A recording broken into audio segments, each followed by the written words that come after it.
When you get to about 5 or 10 million in revenue, you're starting to bring outside experts that have the wisdom, have P&L responsibility, have the autonomy. They've built 3 or 4 companies before, and they know what they're doing. It's very hard to groom those people from inside because you're often promoting people to their level or ceiling of complexity. In an earlier stage company, yeah, you promote from within because it's often the better the devil you know than the devil you don't.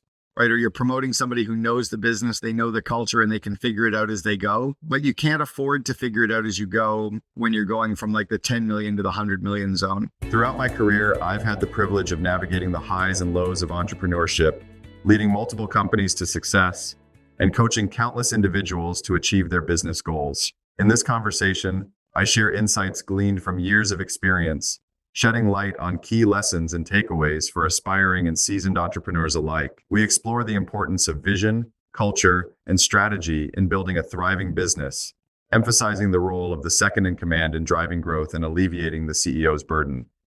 Drawing from personal anecdotes and observations, I highlight the pitfalls of abdicating responsibilities and the necessity of nurturing a strong partnership between the CEO and their right-hand person. Moreover, we delve into the pursuit of happiness beyond business success, emphasizing the significance of designing a well-rounded life filled with passion, purpose, and meaningful connections. From crafting vivid visions for both business and personal life, to prioritizing self-care and embracing a balanced approach to work and leisure, I share actionable insights on how entrepreneurs can cultivate fulfillment beyond the boardroom. I underscore the importance of finding joy in the journey, fostering genuine connections, and leaving a legacy defined by more than just professional achievements. Join me as we uncover the essence of entrepreneurship, redefine success, and embark on a journey towards a life of purpose and fulfillment. Welcome to the show, Cameron. I am so glad to be able to meet you in person because I am a big fan of your book. So welcome. Thank you, Len. I appreciate it. And just before I started the show, I just went and purchased your new book, The Second in Command, because I was like, this is what everyone has been actually interested in asking me about, because I was lucky to find my second in command, and then I was able to kind of, grow and get myself out of the daily running of it. And people are like, how did you find yours? What do you do? And I think, who else is perfect to talk about this than yourself? So you got to give a background on, how you started your journey, and even a little bit about how you joined EO, because that's why I also so excited to have you hosted on EO as well. So EO and kind of your entrepreneurship journey. Yeah, so I got very well known for being the second in command of a company called 1-800-GOT-JUNK. And I grew them from 2 million in revenue to 106 million in revenue in 6 years, including opening them up in Australia back in 2004. We hired someone over Zoom and opened over Skype back then. But prior to that, I built 2 EO qualifying companies where I was a partner in 2 companies. And I was in a forum with Brian, who is the founder of what was called the Rubbish Boys and became 1-800-GOT-JUNK. So for 4.5 years, he watched me build 2 other companies.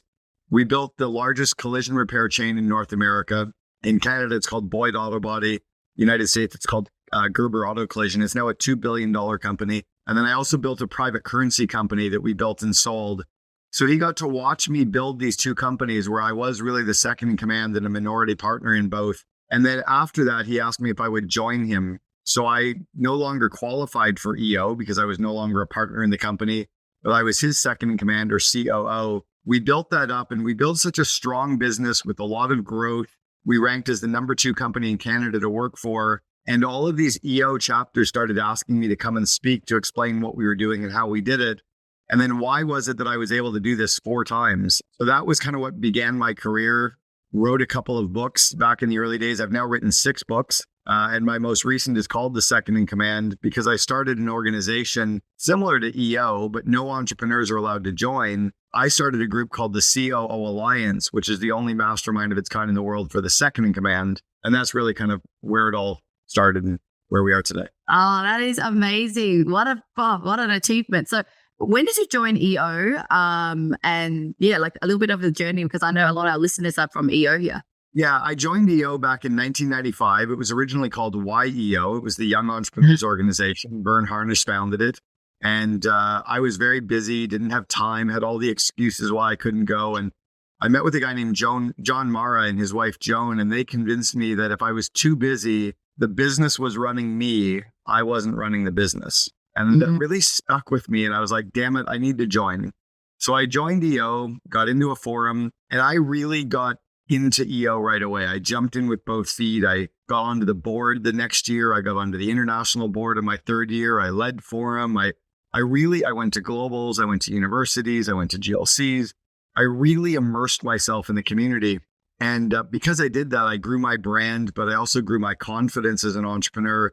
And then I also really grew my skill set in realizing I didn't have to know how to do it. I just had to know the people who knew how to do it and do what they were doing. And that really was my starting point. And then I luckily met Brian, who was in my forum. Actually, I was in forum for a year before he joined us. He joined us doing $993,000 a year. He barely was just under the $1 million mark. He was a 26-year-old garbage man. And we said, yeah, we'll let you join. And it was called the Rubbish Boys. But I had already built a franchise or two franchise companies by that point. So he was watching me and learning from me. We became very, very close friends. I started really helping and influencing him on growing his business, franchising for the first time, hiring his first franchisee, who is now an EO member as well. And that kind of was the journey. We also had a goal to grow our franchisees to be big enough where they could become EO members. And I think we have about 30 franchisees that are members of EO, some of them doing $30, $40 million a year as franchisees. Wow, that is impressive. Okay, so let's talk about the new book, because obviously that is, the foundation that you probably covered so much. Like, can you share with us, what are some of the things that we can get, what are some of the questions we could get answered in your book? One is, I guess, what is a second in command and why do I hire one or why do I need one? Another one would be like, where do we find them? Once we have them, what do we do with them?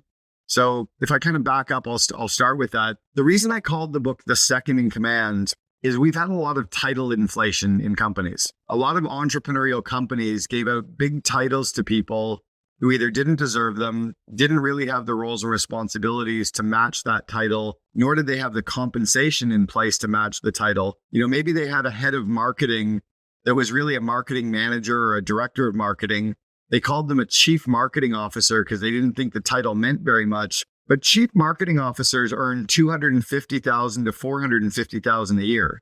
If you called somebody a chief marketing officer and you're paying them $120,000 a year, they're probably a director of marketing. Very similar to the second in command role. It could be an operations manager, could be a project manager, could be a chief of staff, executive assistant, VP operations, or maybe a COO. But it depends on the roles and responsibilities, the level of strategic insight they have, the amount of P&L responsibility they have, the amount of autonomy they can have in their role, and the amount of salary you're willing to pay them. That determines the title. So instead of me calling it the COO handbook, I called it the second in command to kind of cover that. So that's the first part is, what are they? Well, the second in command is really the yin to the yang of the CEO. They're supposed to be good at everything the CEO sucks at. They're supposed to love working on all the areas that drain the CEO of energy. And what's very different about the COO role, I was a very good COO for Brian in Brian's company at the stage of growth that his company was in. Their current COO, who's taken them, up to $450 million in revenue, would have been a horrible COO for the first 6 years because he wasn't entrepreneurial. He didn't know how to build a franchise company.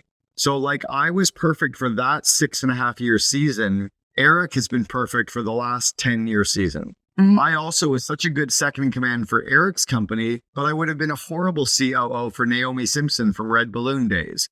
Or I would probably be a horrible COO for your company because I don't necessarily match your strengths or your weaknesses or the size of company you're in or the industry that you're in. It's a very unique role. When you're looking for a COO, you have to really know yourself before you know what you're looking for in that partner. Okay. And so what is the best way to find one? Is it then really someone coming from the bottom up and over the years turned into one? Or, what are the chances of actually plucking someone from outside? Yeah, it's very rare that you're going to be able to bring someone from inside of your company and allow them to scale after you've gotten to about the 5-10 million revenue mark. When you get to about 5 or 10 million in revenue, you're starting to bring outside experts that have the wisdom, have P&L responsibility, have the autonomy. They've built 3 or 4 companies before, and they know what they're doing. It's very hard to groom those people from inside because you're often promoting people to their level or ceiling of complexity.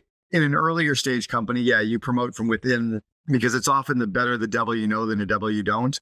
Right? Or you're promoting somebody who knows the business, they know the culture, and they can figure it out as they go. but you can't afford to figure it out as you go when you're going from like the 10 million to the 100 million zone. If your company has a lot of deep industry IP or very deep industry domain experience that you need, like an engineering firm or something where they really have to understand the industry, you can often bring them in from the industry into your business and they can learn the culture. Most COOs of bigger companies have to be good at all the people side of the business. So things like situational leadership, coaching, delegation, growing people, managing conflict, running meetings, stuff that junior managers haven't done enough of to be able to continue to scale. When I was leading 1-800-GOT-JUNK, for me, it was a massive company, right? 3,100 employees, operating in 330 cities, operating in 4 countries, 13 operating P&Ls. It was big. And they replaced me with the former president of Starbucks USA. And Lonnie came in and said, what a cute little company, because she'd come in with this big, industry experience. So you can't promote somebody from within forever. Wow, that is so interesting. So this leads me to like, what is the situation when you've got your second in command for a period of time? Now you're needing a new one. Like, what happens to the previous second in command? Where do they go? I actually talk about that in my book, and I call it The Party's Over. So this was a Thursday morning, May of 2007. Brian and I were having our normal breakfast before our leadership team meeting, and I ordered my traditional Eggs Benedict, and Brian would normally order an Eggs Benedict as well, and he ordered grapefruit. I was like, grapefruit? You never ordered grapefruit in your life. You've been my best friend for like 10 years, grapefruit. And he looked at me and he said, I think it's over. And I started to cry and he started to cry. And his point was I was the right person to take them from the 2 million to 106 million, but I was the wrong person to take them from 100 million to the billion. And we were dysfunctionally crying. Brian actually made me take a taxi home and he drove my car home because I was incapable of driving. It was the right decision. It was very hard. But what he recognized was I was the right person for the season and to match him and to do everything we needed. But once the company got to that corporate kind of adult size, I didn't have those skill sets to scale the company. So he had to then go out and find the person for the next season that the company was in. Wow. Okay. That's really interesting. And so if you are looking for someone like who's the second in charge, is it most likely that they expect shares or is it a pure salary that's enough to actually retain and make them really work hard? Yeah, the idea of giving equity in lieu of compensation or equity as well as compensation really only started back in the early 2000s. And it was started in the .com era where companies were giving out equity because they didn't have cash to be able to pay as well. When the first global financial crisis hit in 08-09, no employees just wanted equity. They wanted to be paid as well because they watched all these companies implode. So it became a trend to give away equity in companies. But a lot of Gen Y and Gen Z or Gen Y and Gen X CEOs have gotten very bad at saying no. And we've forgotten how to actually say, if you want equity, buy it on the stock market or start your own company. And we've started giving away equity when it's not necessarily needed. We did a survey of hundreds of second in commands, and only about 5 to 10% of them have equity in their company. 90% of their leaders have been able to recruit them and bring them in without equity. When Brian brought in the former president of Starbucks USA to replace me as COO, it took him 12 months to find her. Very solid, very seasoned. She was getting about $400,000 a year base pay, plus some long-term incentives, zero equity. So here's somebody coming into a company to really scale it up, and he didn't give her any equity. So I think giving equity is something you can do, but not something you have to do. What we have to do is get better at recruiting, get better at building a culture that is so strong that you can entice, but you don't have to give equity away to anyone in your company unless you want to. But do you think that the world has changed where people are expecting more because that's just the way there's all these employee shares and everything else? It's so different to that back in the days. I think so, but I also think that parents have gotten to the point that they keep giving to kids, and then we have a bunch of spoiled kids. It doesn't necessarily make better kids. It's often made these kids that feel entitled, but they don't necessarily have the right to feel the entitlement. We've given out participation ribbons to kids coming in 12th place in a running race, and kids haven't learned how to deal with failure. So I don't think again, I'm very in touch with it because I run an organization of second in commands from all over the world today, and 95% of our members of the COO Alliance have no equity. And these are people running $50 million companies, $100 million companies, publicly traded companies. I think the the general idea is that you give away equity, but in practicality, not very many companies are doing it. The other part is that in practicality, when you give away equity, it's often such a small amount that it's not really worth much anyway. That you could actually pay someone a little bit more and retain them and keep them. You can give them more vacation time. Like in Australia, you're used to giving 6 weeks vacation. For a North American company, if you give 6 weeks vacation, you're amongst the best in the world in North America giving. So you create a better culture. It doesn't always have to be equity. If I wasn't running the COO Alliance, if I hadn't got the Second in Command podcast where I've interviewed 320 COOs, I would say I might be out of touch with what's happening. But it's not necessarily the trend that we're being sold is. I think Gen Y have gotten very good at asking for it. Gen Y, like you get an executive assistant coming in saying, I need equity to join you as an EA. That's because they're getting good at asking for lots, but it doesn't mean that it's normal. Yeah. Okay. Interesting to know and glad to know too. So when someone then hires a second command, what should they be doing? Like, what have you been seeing the best practices of, the owners? Like, what should they be spending their time with to grow the business? Okay. So once you hire a second in command, the CEO should allow themselves to step back, become more visionary, focus on culture, definitely inspect what you expect. Definitely don't abdicate. Don't give all the roles and responsibilities to your second in command and walk away from it. You definitely want to have some line of sight, some visibility. Do your skip level meetings, take a look at metrics and dashboards, have open dialogue with your COO and their direct reports on an occasional basis so that you know what's happening and you stay in touch until you know for sure that everything's working. It's like the little engine that could, right? I think I can. You need to know that it's going well, not hope that it's going well. And I see a lot of CEOs will often, they're so glad they've hired the second in command. They just dump everything on their plate.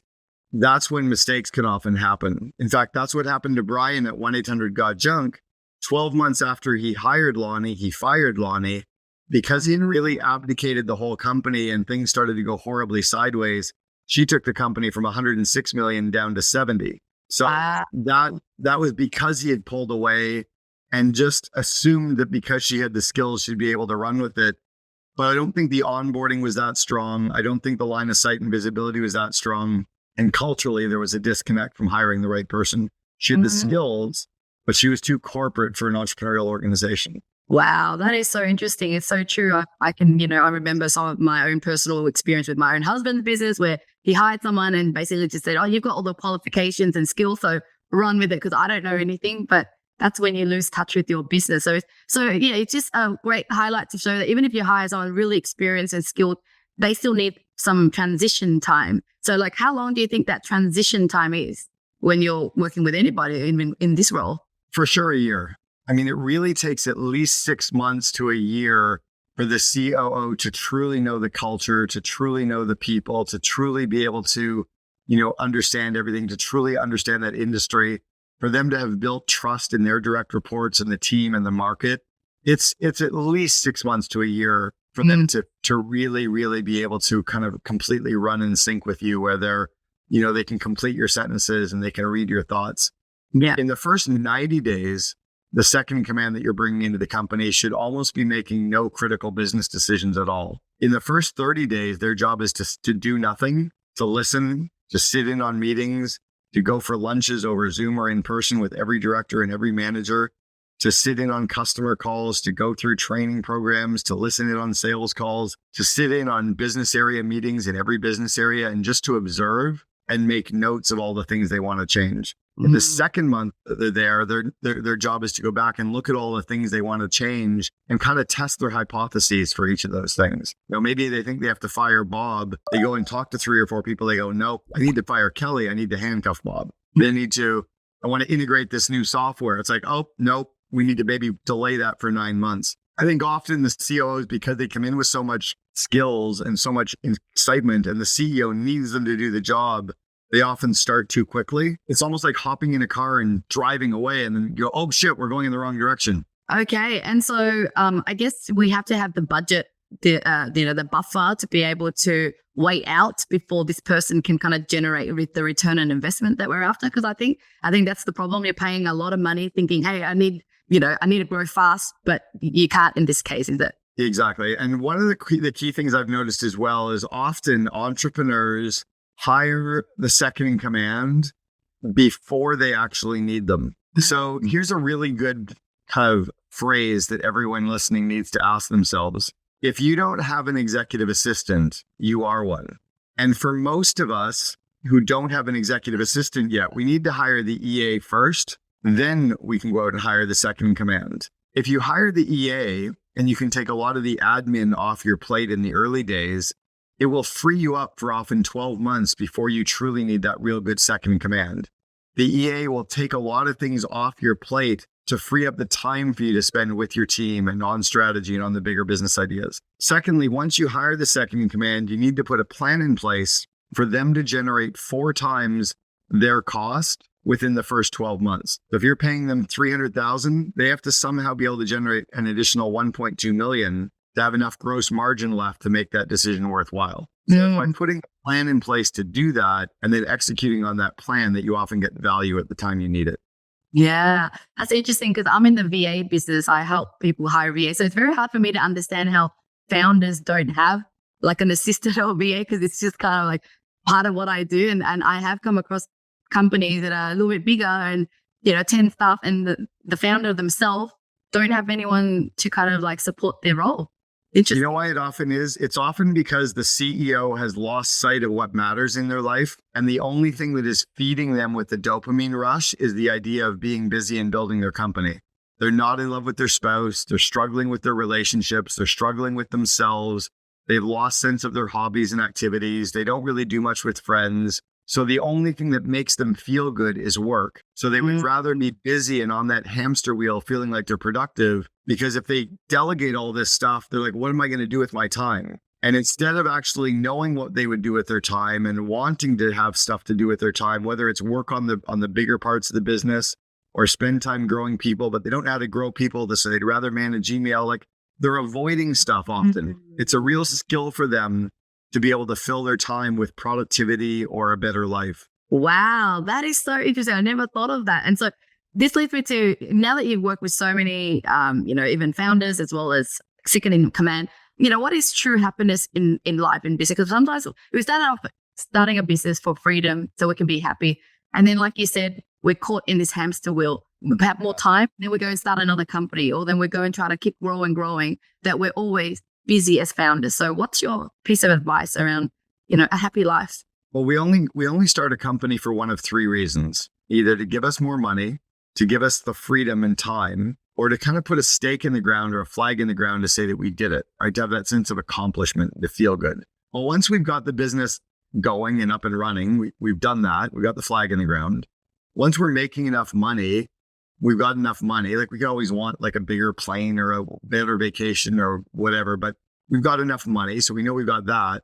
And then it's the free time. But if you don't have a bucket list, if you're not chasing down goals, if you're not doing things for fun, if you're not spending time with your kids and your spouse and your hobbies, then you often don't try to capitalize on that.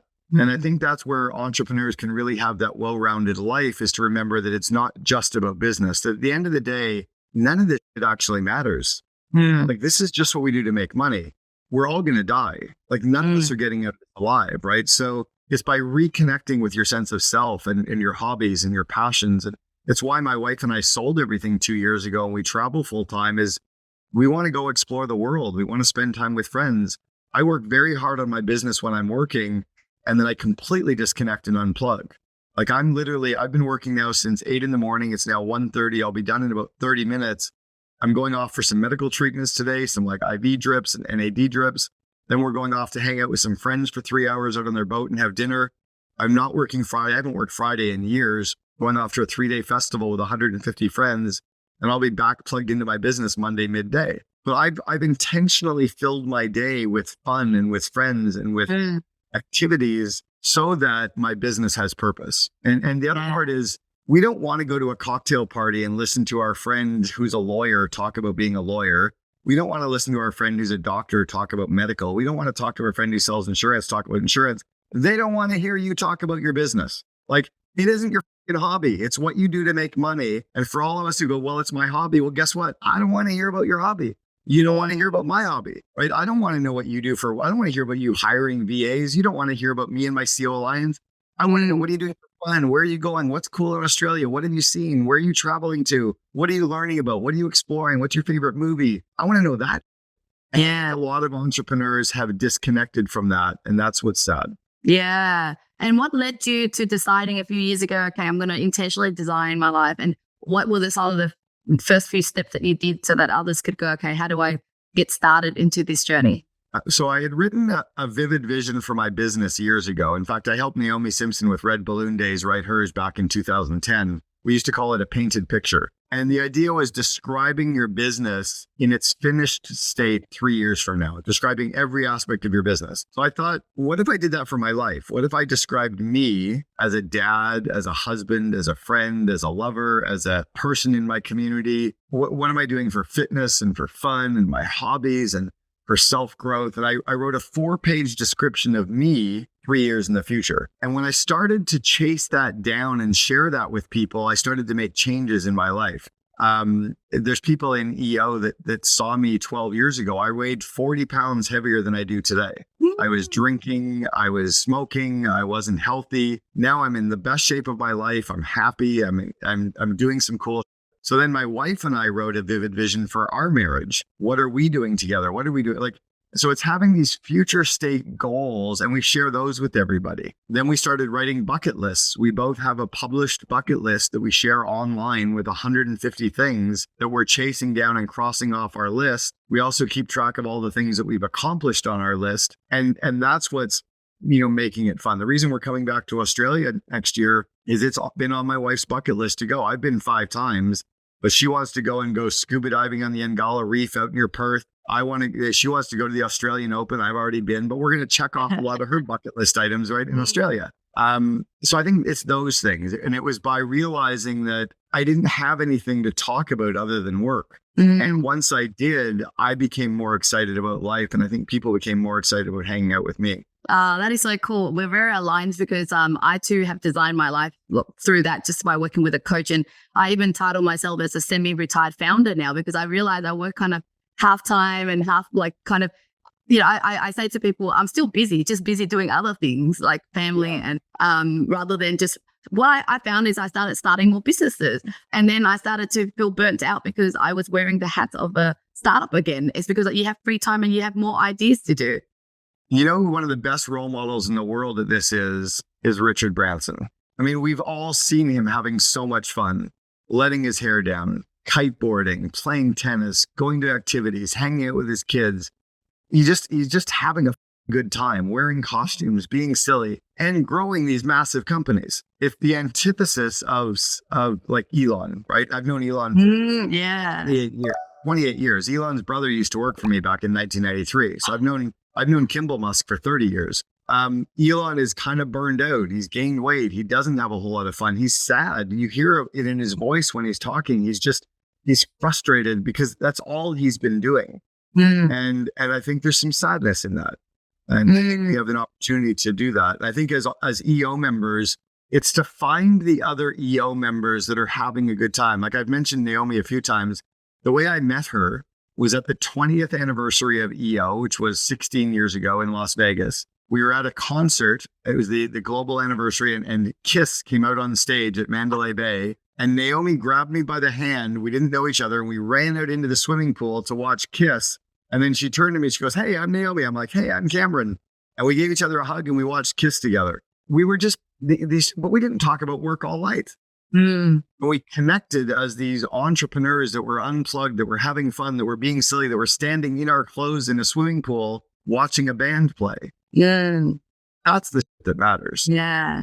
And that's what truly makes you happy, right? Like, how would you rate your happiness level now that you've designed this life versus, the way it was before? Oh, way better. I mean, if you saw the photos of me back when I was an EO member and was burned out and was struggling and was stressed versus where I am now, I look like a different person. That's amazing. And it's great that you also have a wife to share it with and who believe in the same thing.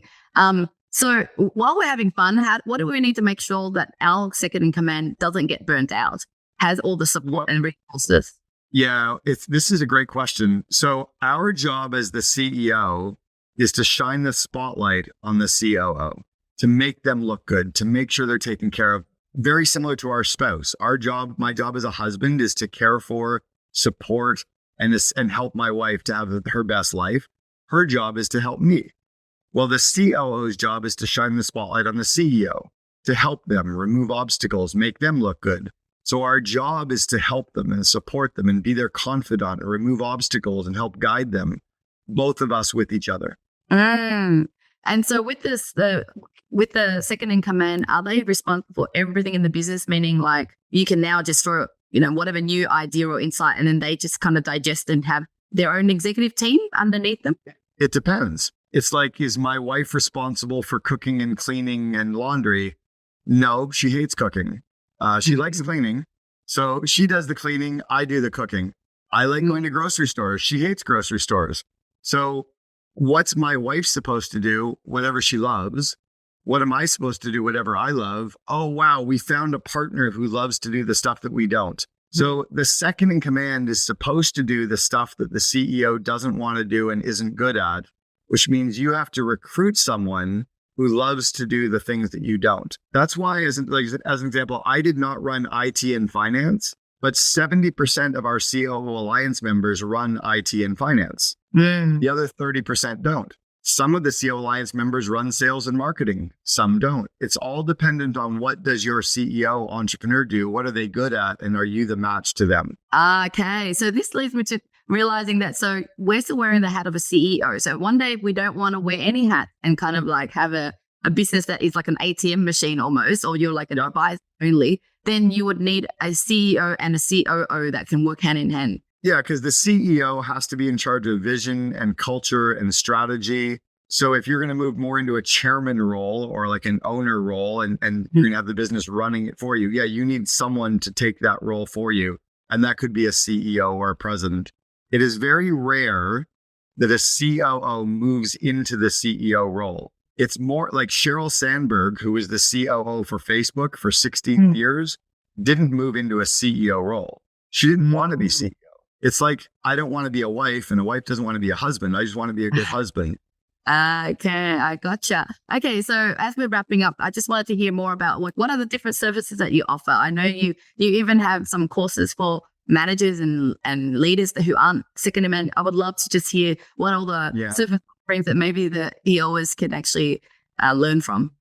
Sure. So my core purpose has always been to help entrepreneurs make their dreams happen. That's what I've always loved to do. So I do that with the COO Alliance. I grow their second in command.